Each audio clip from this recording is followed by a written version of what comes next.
Hello, good afternoon and welcome to JoyNews Room. We are live from our studios here at Kokomemle. We are live on DSTV channel 421 and Go TV channel 125 and around the world on myjoyonline.com. I am Pius Kojobaka. Coming up in this bulletin, opposition New Patriotic Party demands what it calls a detailed and professional explanation for the presence of 2 foreign aircraft following the minority claims that they may have been used for drug trafficking or money laundering.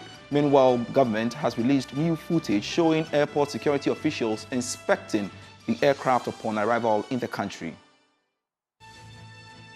Also in this bulletin, police commence investigations of suspected arson after the Talensi constituency office of the National Democratic Congress was burnt down on Saturday. We are live with Constituency Secretary Augustine Gure. Plus, government to open high-level talks with U.S. officials tomorrow as Ghana moves to address potential trade disruptions following U.S. imposition of 10% tariffs on imports from Ghana and other nations. We have details of this and more lined up for you. Please stay on.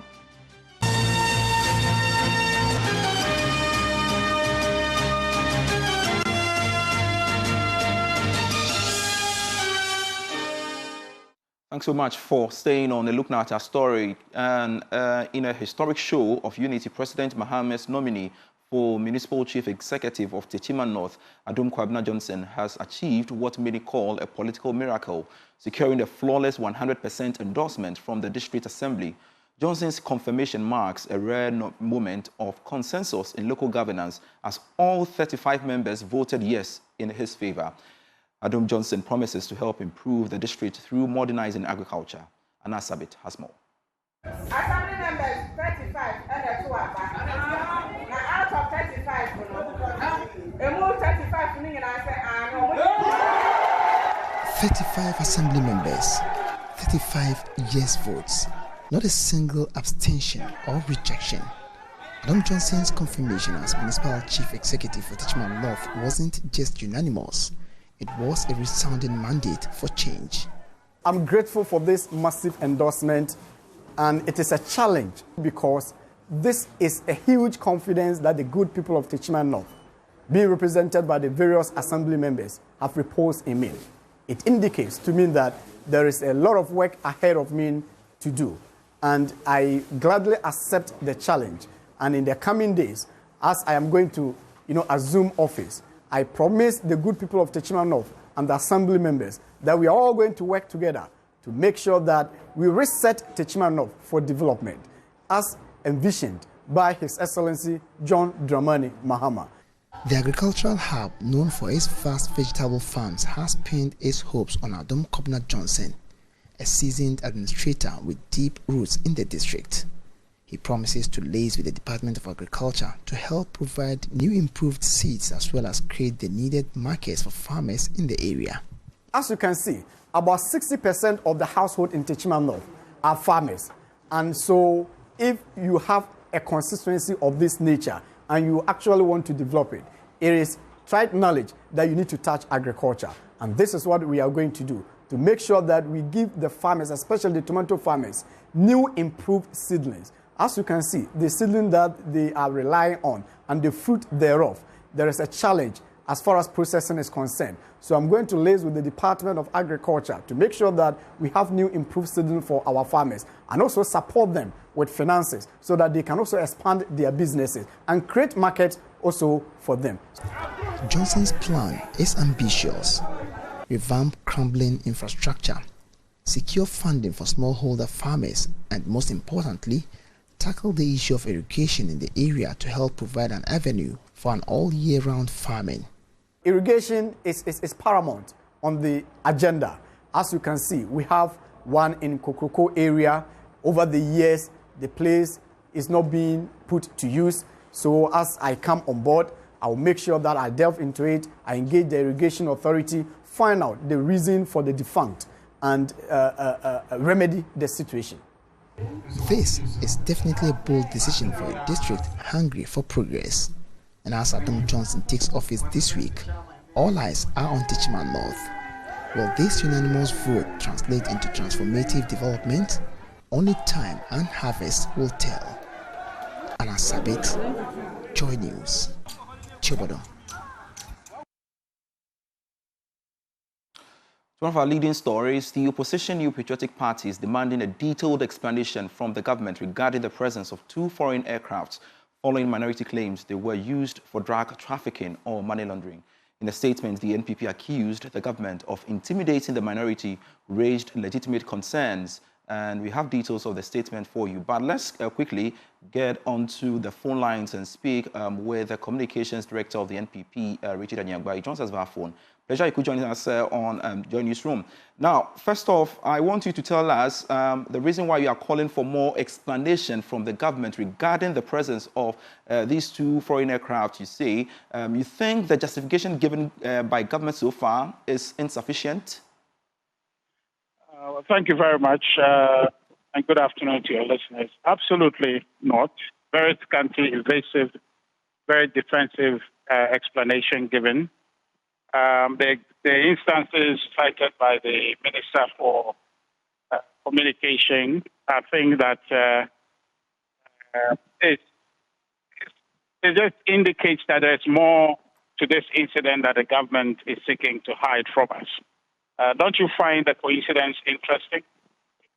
We have history in this country, particularly under His Excellency John Dramani Mahama. In 2014, we had an instance such as that.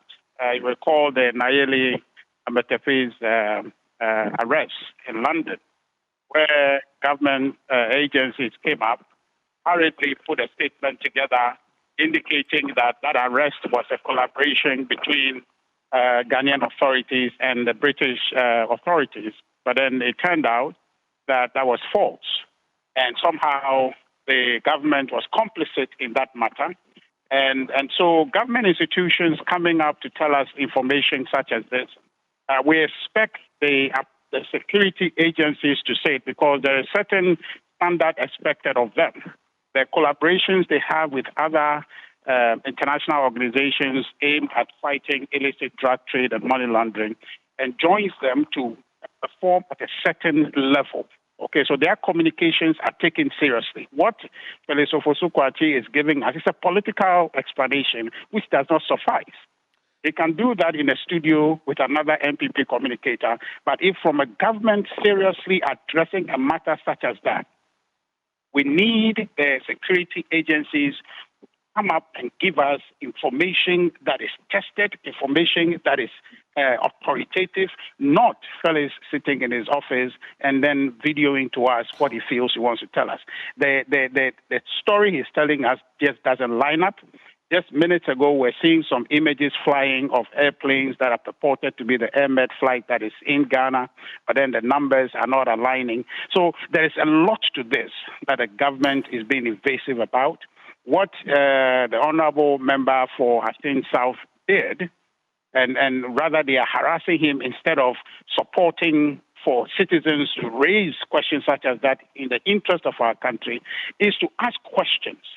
We as a people, we are interested. I'm telling you that as something as simple as you traveling out of this country can be affected gravely just by this information or the labeling of Ghana as a drug or a money laundering destination. You will be searched in ways that are inhumane, searched in ways that are disturbing. Your time will be wasted at the airport simply because your country is labeled. And you know, we were labeled, I think just in 2010, before we were removed, we were labeled as a cocaine coast before. So the issue of drug in our country and the implication on the welfare of Ghanaians and on our economy is real, and one that we shouldn't joke with. But somehow the NDC is elected to do politics with this matter as opposed to being professional, allowing the security agencies to lead and allow Ghanaians to get clarity on this matter instead of having the politics that they are doing take lead. So right now,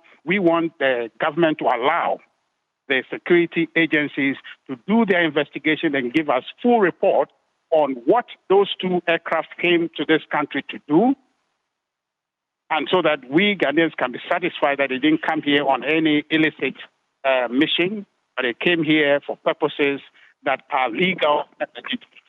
But Richard, we know for a fact that government, through President Mahama, has openly, invited the MP, Mr. Ntim Fodjo, to collaborate with the appropriate authorities to investigate the matter.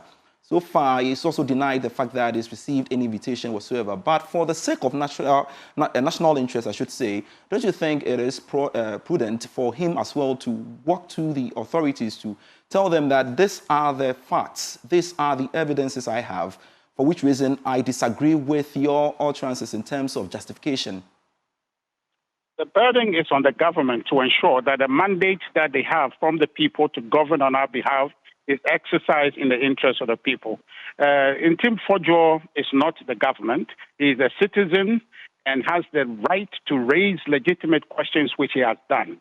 And by the way, in your own studios, the Minister for Government Communications came to the studio and said that the government has no interest in investigating the matter, but rather its interest is making a scapegoat out of Ntim Fodjo. Now, that tells you how unserious the government is. That tells you why we cannot accept Felix Kwatiofosu's political explanation as the explanation that must go with what has happened, where most of us are not at peace because we think there's more to those two aircraft that has come. So the idea that somehow Ntim Fodjo must be the one cooperating before the government can investigate this is actually a false premise to start from. That we have a professional agency. NACOP is trained. They've been doing this for years. They have challenges, and those challenges have exposed them. You recall what happened in 2014 that I was referring to you.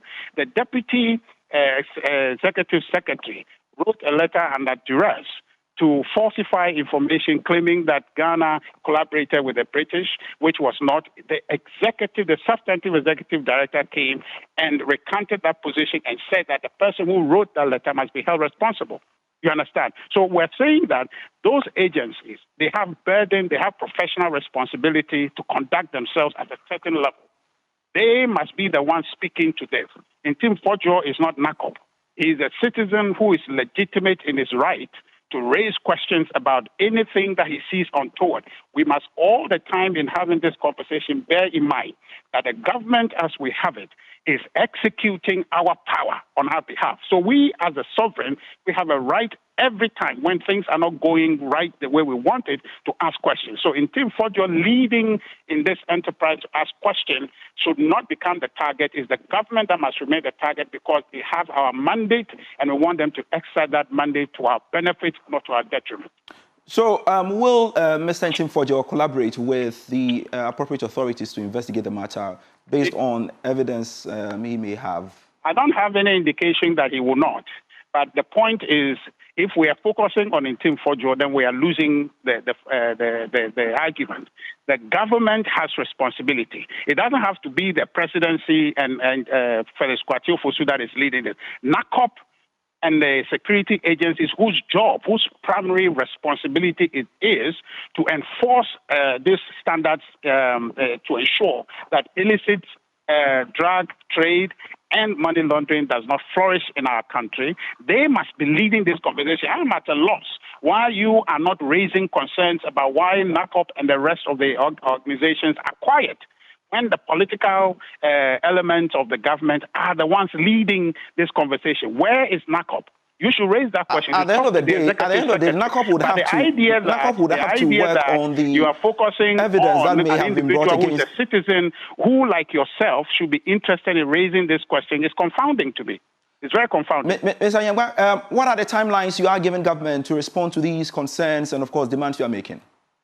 Well, we have spoken to them already. We know they are not interested. They are resistant to providing information to the citizens, which is shocking because just yesterday when they were in opposition, they were the ones yelling from the rooftops, seeking for accountability. They had it, but now they are refusing to offer accountability to the citizens. And in our statement, if you saw, we were clear in our indication that we will not relent holding this government accountable. So we are in a process of rolling out several other advocacy measures to ensure that this government does not lead our country down the tube, that they maintain the standard they inherited if they are not going to improve upon it. Richard Anyangba, thank you so much for your time this very moment. I truly appreciate it. Let's shift focus to some other stories. 4 people have died in a clash between the youth of Wiamwase and Ntonso in the Ashanti region. Sources say all 4 deceased are youth of Ntonso who attended a funeral at Wiamwase. Now, Joy News inquiries have revealed that a misunderstanding ensued between 2 youth groups over an issue that is yet to be established. Let's get into Zoom and speak with our reporter, Nanaya Ojima. Nanaya, thank you so much for joining me on JoyNews Room. What more are you learning about the incident? So the incident actually happened yesterday, that's Saturday morning. Youth from Ntonso went for a funeral at Wiamwase. So it was at this event that there was some kind of misunderstanding between the 2 youth groups, and that's led to the clash that resulted in the death of 4 people. The information that we are picking is that there were some youth among the people from Ntonso who brandished a weapon, a gun, and the person also shot this or pulled the trigger, which resulted in some people sustaining injuries. So the youth of Wiamwase, since they had the numbers, overpowered the youth of Ntonso and subsequently killed 4 of these people who had gone for the funeral there. It's alleged that these people were killed by people within the youth groups within Ntonso. Police have subsequently commenced investigations into the matter. The 4 people have been deposited at the morgue, and also the 2 others who were also injured are receiving treatment in the hospital. Now, this is not the first time that we are, the Ashanti region in this week, this is the second time that incident that involved gun has aroused. The first one was recorded on Friday morning, where a student of Adventist Senior High School also took a gun to the classroom, and he showed this gun to his mate, and within conversation, an argument came out of this conversation about whether the functionality of this weapon, and in an attempt to prove that it's functional, he also shot or pulled the trigger, which resulted in some injuries being sustained by another colleague. Now, on the second incident, the information that we have received from the police is that the suspect has been picked and investigation has commenced. Now, it's believed that, or the police has found out that the gun that the student took to the classroom belongs to the father. And now the father is also a suspect involved. So the police are trying to get the father to further give explanation where he got the gun from. So gun violence has become an issue in the Ashanti region now due to the 2 incidents that have been recorded. At least we know the police, have begun investigations into the 2 incidents. But generally, what's the mood in the 2 communities? So there's some tension now between the youth of Wiamwase and Ntonso. So these are not communities that are far apart; they are actually closer. So this incident, if not proper steps are not taken, could degenerate into frequent clashes to be experienced or to be seen within these 2 youths in the communities. So the authorities within these communities have also started their own work to ensure that they calm the youth down and subsequently, if possible, quash these tensions between the 2 youth groups. And no arrest has been made? As of now, the police is yet to speak on this issue, so we do not know if any arrests have been made, but we still have our ears on the ground. So we are trying to get any further information from the police. If indeed an arrest has been made, we will update the viewers on that. And I, Jim, I truly appreciate your time here on JoyNews Room, bringing us up to speed with the very latest in relation to the incident that happened in the Ashanti region. Let's move on to some other stories. Former national chairman of the opposition New Patriotic Party, Peter Makmenu, is pushing for major reforms in how the Electoral Commission chairperson and other senior officials are appointed. Addressing the Constitution Review Committee in Accra, he called for an end to presidential appointments, arguing that they fuel mistrust in the Commission's neutrality. He proposed a transparent, merit-based processes similar to Kenya's, where applicants undergo public vetting to prove their competence and independence. I think the two-thirds majority is better than the simple majority for the Electoral Commission members' approval in Parliament to test majority broadens the base because a simple majority is not weighty enough. So if you are able to commandeer to test, then basically you have a bipartisan support. I think I'll go in for that. Nomination, we can give that to the Public Services Commission or to put up an advert or a committee with membership from Parliament, Judiciary. You already answered I already that. answered Yes. that. Okay. That's okay. Then Registrar of Political Parties. We've mentioned that EC governance, a board or one person.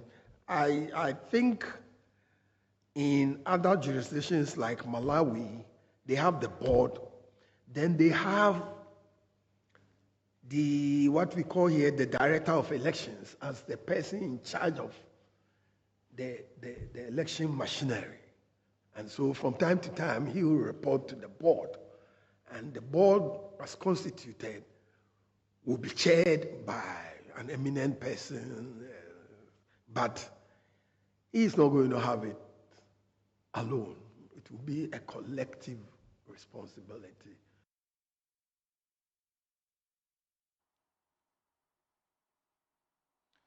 Now, the Ministry of Trade, Agribusiness and Industry has assured the Ghanaian private sector, especially major exporters, investors and the general public, of the government's commitment to engage the USA on the current imposition of tariffs on Ghanaian products.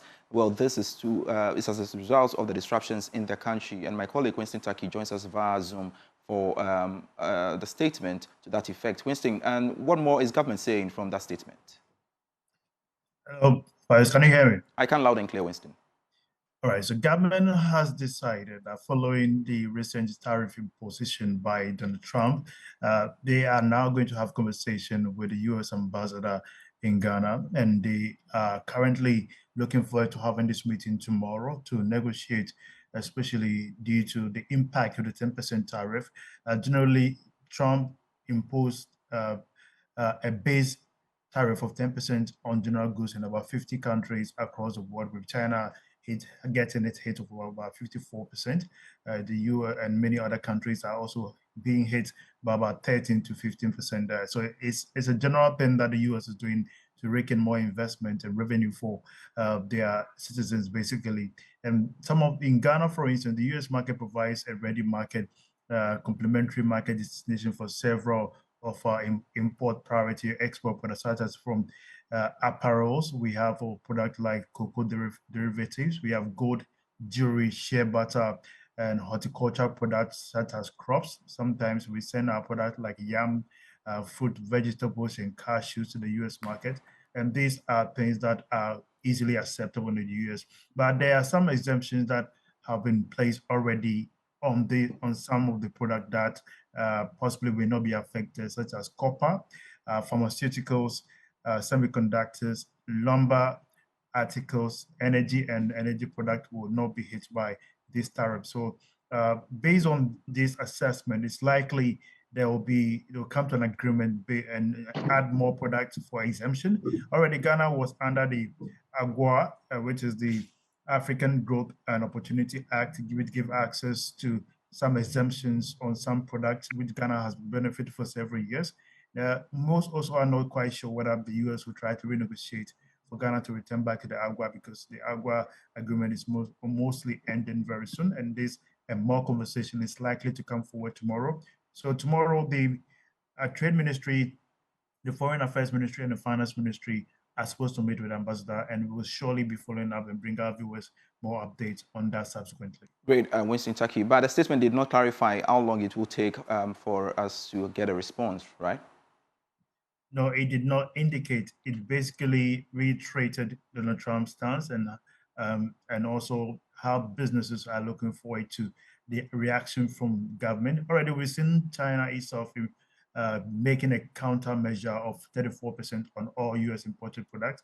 Canada has done the same, and many countries are also reacting by cutting US companies in their country from access to certain government-related contract and procurement. And this are all reactions to what the US have also decided, which is basically affecting the global business outlook. And this is likely to have a ripple down effect on how businesses will be done subsequently in terms of international trade. Now it is more about bilateral agreement and contract, which will basically favor both parties involved. Now Ghana will have to sit as a country and now negotiate with the US as a country. That is the new focus of the United States. Winston Taki, host of Beyond the Numbers, and of course a colleague with the Joy Business Desk. Grateful you could bring us this update. Let's shift focus and go straight to the Upper East region. For that disturbing story we are learning, as the police are investigating a case of suspected arson after the Talensi constituency office of the National Democratic Congress was burnt down Saturday dawn. While rumors have quickly spread that the act was carried out by party foot soldiers who were aggrieved over the nomination of John Malim as the DCE, the constituency secretary, Augustine Guri, says it is difficult to tell because the perpetrators of the act have not been caught. Thankfully, he joins us via Zoom for us to have this conversation as we ascertain the true issue as it is. Augustine, thanks so much for joining me on JoyNews Room. What really transpired leading to the burning of the office in your constituency? Yeah, thank you very much for the opportunity. And it was in the early hours of around between 2 and 3 a.m. I had so many numerous calls. That was on the Friday. So when I picked up, I was told that the party office was gutted by fire. So they needed ambulances and then our presence. When I rushed to the scene, I met the constituency youth organizer and other party faithfuls who were in there. So, you know, sometimes when these things happen, everybody speculates. These people say this or that. And the issues were that prior to the announcement, there were some agitations. But it was difficult for one to conclude that that was the reason why the office had been gutted down. The reason for the fire is not yet known. And it will be premature to say that it was as a result of that. But history has said that since 92, there had been appointments of DCEs, but this has never happened to the party office. That is why people are assuming that possibly these are agitated members who are not happy with what has happened. Others too are drawing other conclusions too. Paint for us a picture of the extent of damage. Virtually, apart from my desk and the chairman's desk that was in my office, everything had been gutted. Everything you say? And yes, including the party membership registers that were there. Some of them had been burned. Party membership forms that are yet to be administered were burned. Some relevant documents pertaining to branch forms, branch nomination forms, and relevant informations were all burned down. Common fund application letters, some of the past, which had been kept in the office for record's sake. Some of them had been burned to ashes. Can you confirm? Okay, Augustine, can you confirm if indeed this act was carried out by party foot soldiers or I don't know? That's why I'm saying once this is in the hands of the security, it's difficult to tell. But there is no smoke without fire, as you know. We are leaders of the constituency, and these cases, when you look at them very carefully, they are always accompanied by some of this unprintable violence and all that. I don't condone with this. I condemn it unreservedly. But it is not a way to conclude that possibly it is the reason, because these people are still unknown. If it is because of that, at least you should be able to come out and register your displeasure. There are so many legal ways. You can picket, demonstrations are there, petitions are there, if that is the reason. So far as we haven't seen any complaints from that angle, no demonstration, no petitions, nobody owning up to say that we were the very people who went and burned down the party office. It is difficult to conclude that those are the reasons. Possibly the outcome of the investigation will be able to give us a clue as to why or the reasons behind the burning down of the party office. At least we know the police have commenced investigations, but has any arrest been made? No, so far no arrest made. But I was there with the police and the Ghana Fire Service. So during our conversations and all those things, the suggestions that were made, these are preliminary suggestions subject to their investigations. They were also making similar suggestions that this is an in-house thing. And since they have been in the area, they don't suspect that this could be an inter-party behind the scenes, probably our main rivals, the NPP or anything of that sort. It doesn't look like that. It looks as if it is an internal affair, and they'll get to the bottom of it. And we are all hoping and praying that we're able to get these people who are behind it, so we can be able to know the reasons behind that and we draw conclusions. This is criminal, and I don't support issues of this nature. Has the leadership of the party been informed about the matter, and what are they saying? Yes, we've all been informed. We'll be meeting this evening to draw a finality to the issue. But as I can confidently tell you, there's calm as I speak in the constituency. If there are other groupings you don't know, as we stand as leaders of the area, nobody has given us any official complaint as to any rioting or picketing somewhere. That might be as a result of the suspicion that probably it could be the president's nomination that has resulted to these issues. Augustine Guri, thank you so much for your time. He is the Constituency Secretary of Talensi, bringing us up to speed in relation to the matter banning of the Talensi Constituency Office of the National Democratic Congress. We shall follow up and bring you more subsequently. As technology reshapes the world, innovation in fields like electrical engineering continues to drive progress. In Ghana, the Anointed Technical Training Institute is playing a key role, training young people across various engineering disciplines to meet the demands of a changing world. Maxwell Akrobeto has more.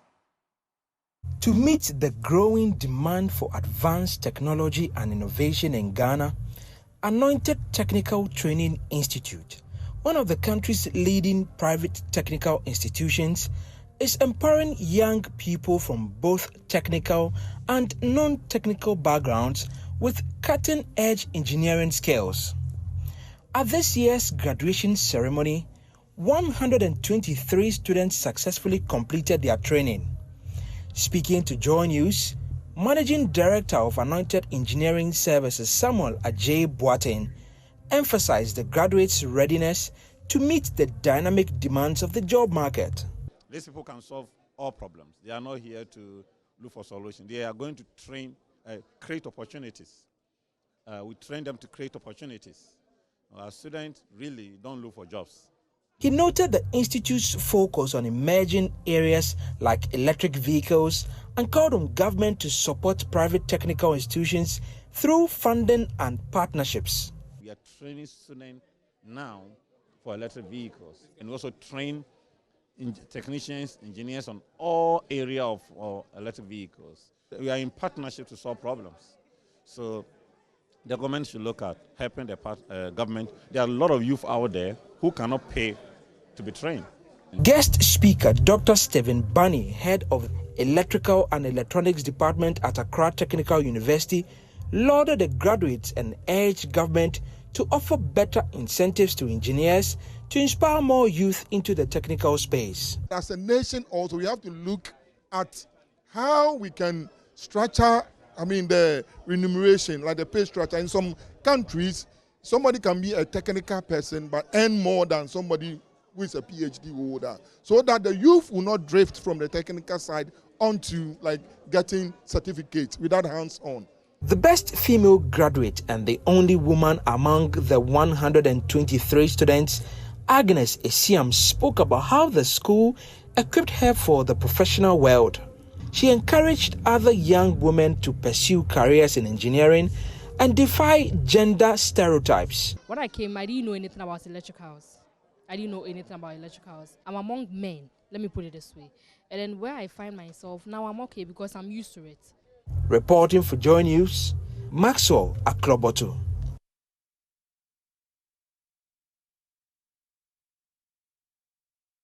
This is still Joy News Room. We are back with more.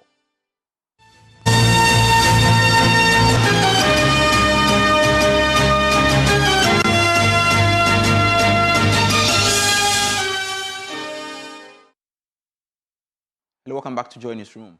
Even though civil society organizations play a pivotal role in holding government accountable, policy and advocacy, as well as influencing public policies, CSOs face many political and regulatory challenges that limit their effectiveness and sustainability. The West African Civil Society Institute is stressing the urgent need for enhanced collaboration and funding mechanisms to empower CSOs. Mamavi Safa-Korte has more in this report.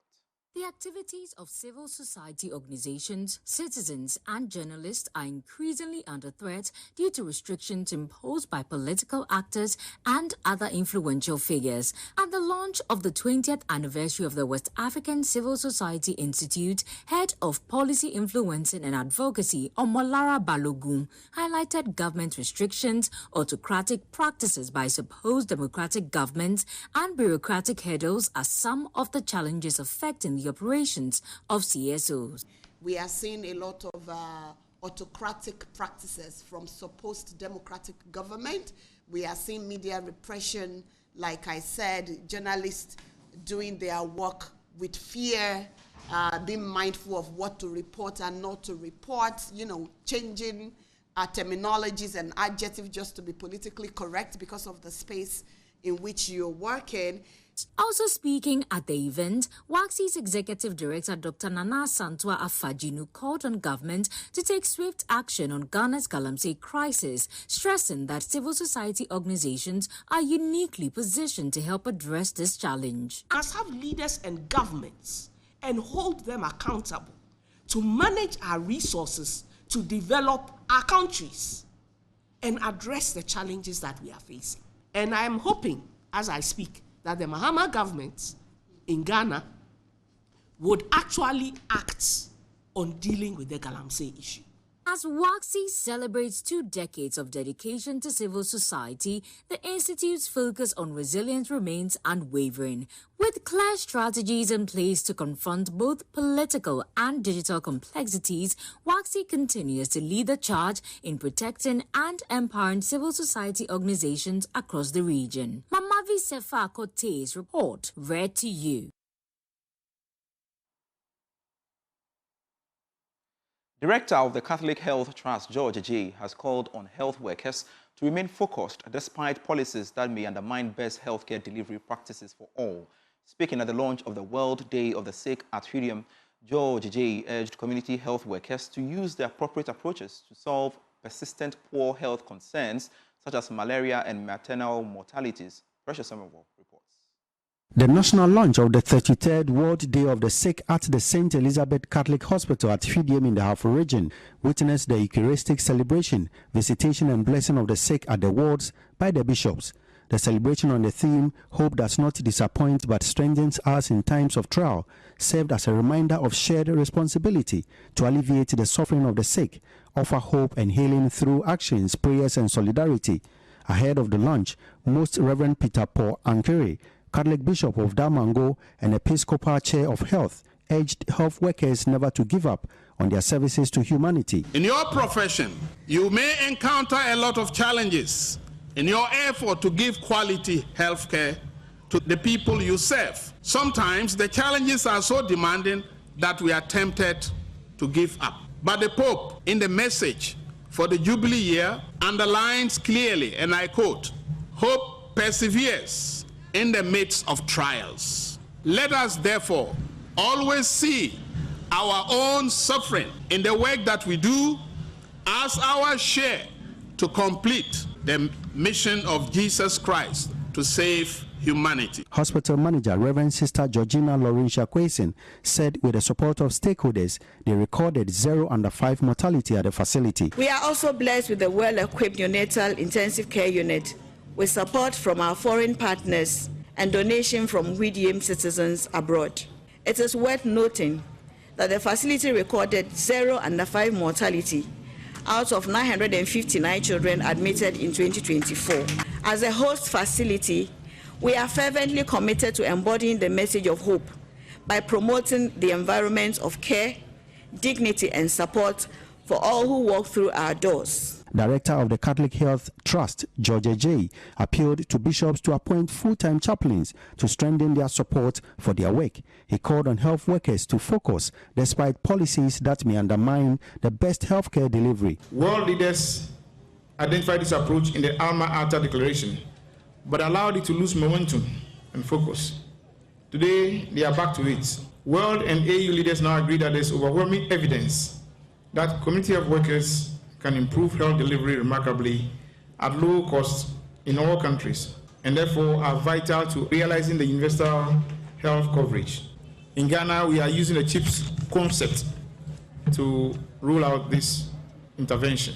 Therefore, colleagues, let us not be distracted at any time by policies that undermine what we know and do best, which are proving to be the appropriate approaches to solving the persistent poor national health outcomes, which continue to challenge our health system. Precious Semevo, Joy News, Fidiem. More on health matters. The District Director of Health at Ekumfi is asking government to operationalize the National Health Insurance Scheme's office in the area for a smoother healthcare delivery.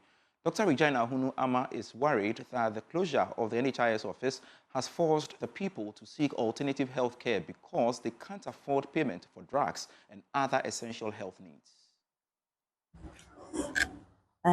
One of the major challenges that we have in terms of healthcare in the district is also the non-availability of an office or non-functional office for the NHIA.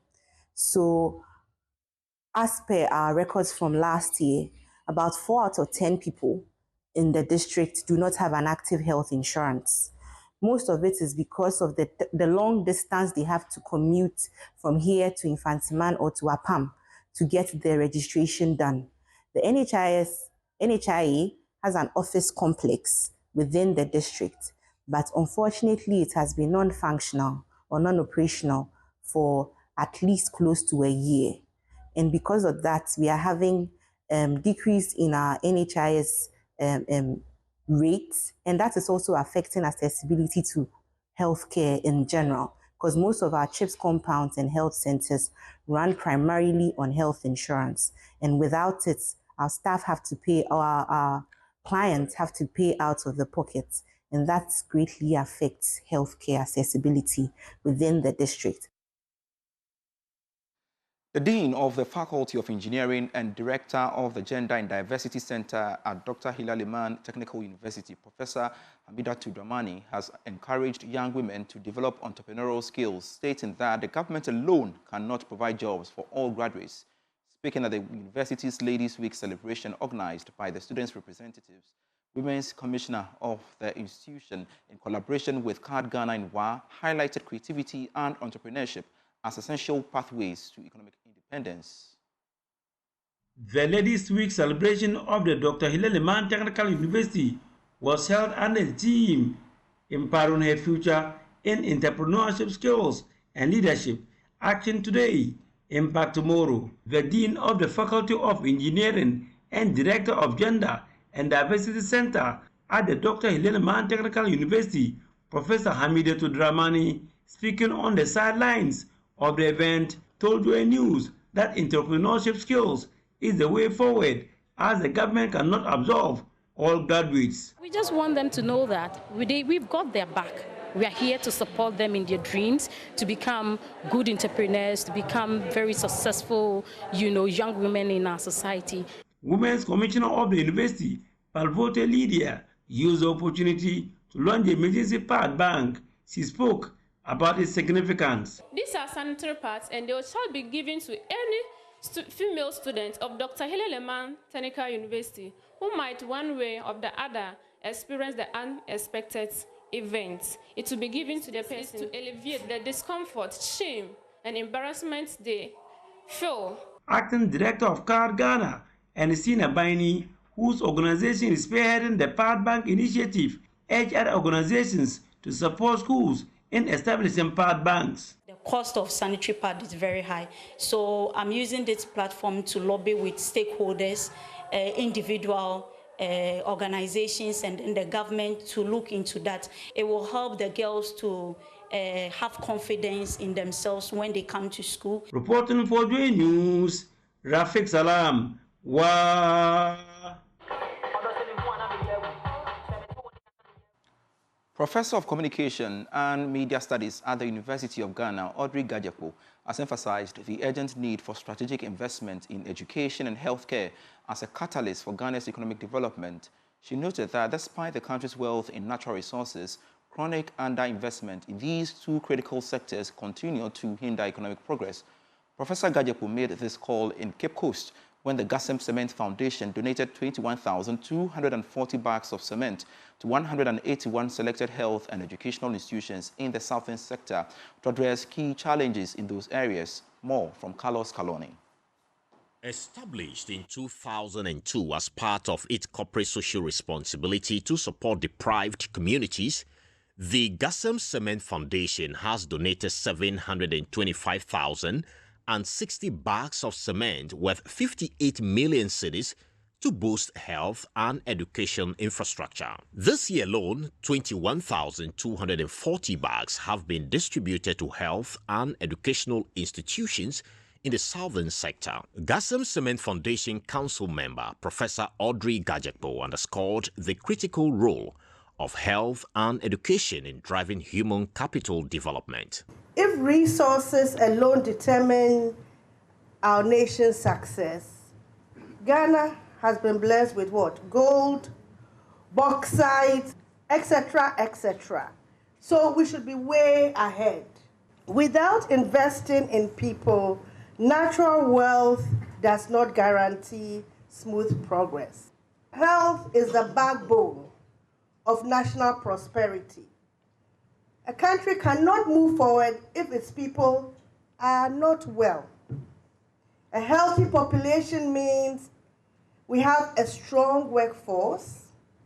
It means we are a more productive economy, and we are an empowered citizenry. When our children grow up healthy, they can attend school. When workers are healthy, they can contribute meaningfully to society. In his address, Ghacem Managing Director Dr. Frank Huber reaffirmed the company's commitment to strengthening education and healthcare as foundational pillars of economic transformation. You know, as industry, we understand that it's really that people make the difference.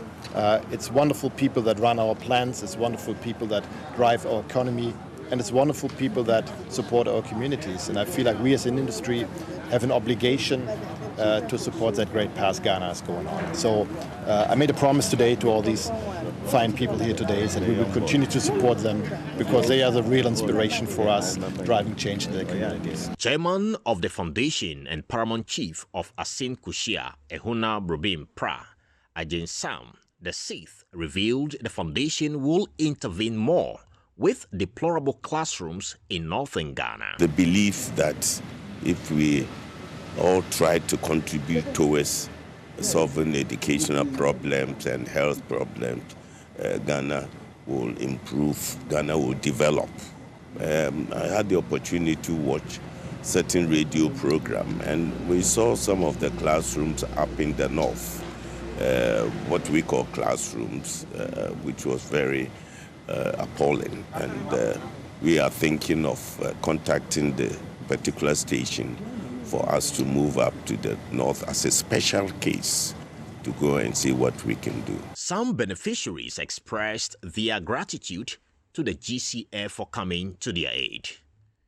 Carlos Caloni, JoyNews.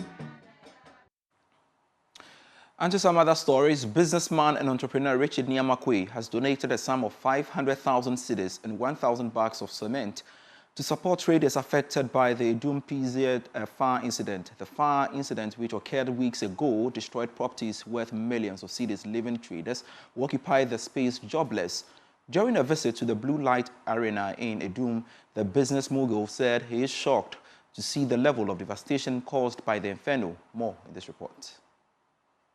During a visit to the Blue Light Arena in Adum, Richard said he was shocked to see the level of devastation caused by the fire. He said he has a lot of customers and retailers who were affected by the fire, prompting his support to the victims. I am actually shocked and surprised with the level of destruction I've come to see here. To be honest, I've seen images of the destruction, but seeing it in person, I'm really shocked. Clearly, a lot of work has to be done here. This will require a lot of investment to be able to restore this place to its previous state. Ashanti region is a home to me because I have so many staff here, I have so many customers here, and also what it means is that I have a lot of businesses here. Anytime I come here, I have come home. To be honest, when this distraction happens, to come and support in the best way that I could. And as the Honorable Minister himself said, I have come here to support you with 500,000 Ghana cedis, which is 5 billion old cedis, and 1,000 bags of cement to aid the restoration of the place. David Opoku's report.